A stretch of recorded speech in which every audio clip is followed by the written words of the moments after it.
here we have a list of grades, and what we want to do is we want to output the minimum grade in that list. So if we look through the list, we can see that the minimum grade is 45.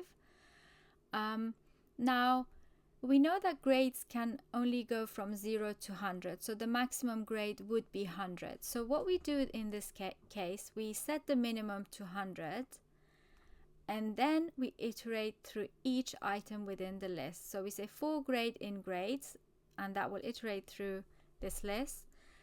And each time we say if the grade is less than min, the value of this min, then set the min to be that grade. So let's go through it. The first time the value of grade is going to be 65. Yes, 65 is less than 100, so the value of min is going to become 65. The next grade is 83. No, 83 is not less than min, so min stays at 65.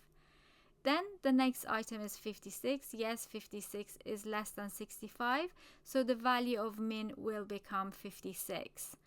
And this carries on until the end of the list. And once we reach the end of the list, we have the value of our min and we print it out.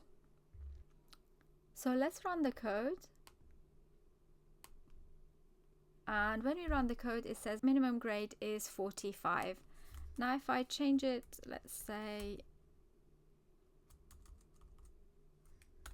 to this time the minimum grade is 56, and let's run it again, and it says minimum grade is 56.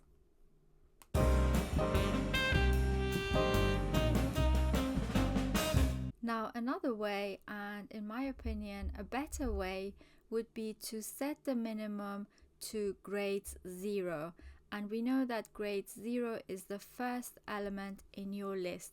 So here we're saying the minimum value in the list is 65 at this point. And then as we iterate through each item in the list, if the grade is less than min, so if another grade is less than this 65, then that number will be assigned to min. So it will go through the list. 83 is not less than 65, so min remains as 65. And then the next item is 56. Yes, 56 is less than 65, so at this point the value of min will become 56. 72 is not less than 56, so at this point 56 is still assigned to min. It's still 56 until we get to 55. Now 55 is less than 56, so at this point the value of min becomes 55. And it carries on until it gets to 45. Again, 45 is less than 55, so the value of min becomes 45. And it remains 45 at this point, and finally it is printed out. The advantage of doing it in this way is that you don't need to know what the maximum range is, so it doesn't really matter what the maximum range is. In the case of grades, we know that the grades can go from 0 up to 100. So in that case, if I set this to 100, it will work.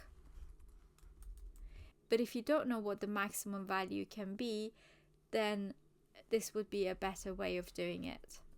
So that's why I've covered it here. And let's run the program as well to see how it works.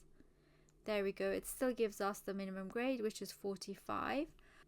I'm also going to print out the value of grade 0, so we can see that it is the first item in the list, which we already know.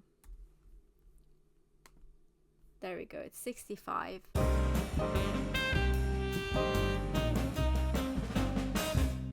Finally, I would like to point out that there is a min function which will take the name of a list as input, and it will return the minimum value in that list. In other words, the minimum number in that list. However, for the purpose of Computer Science GCSE, you will need to know how to calculate the minimum value yourself without using the min function, and that's why we covered it here.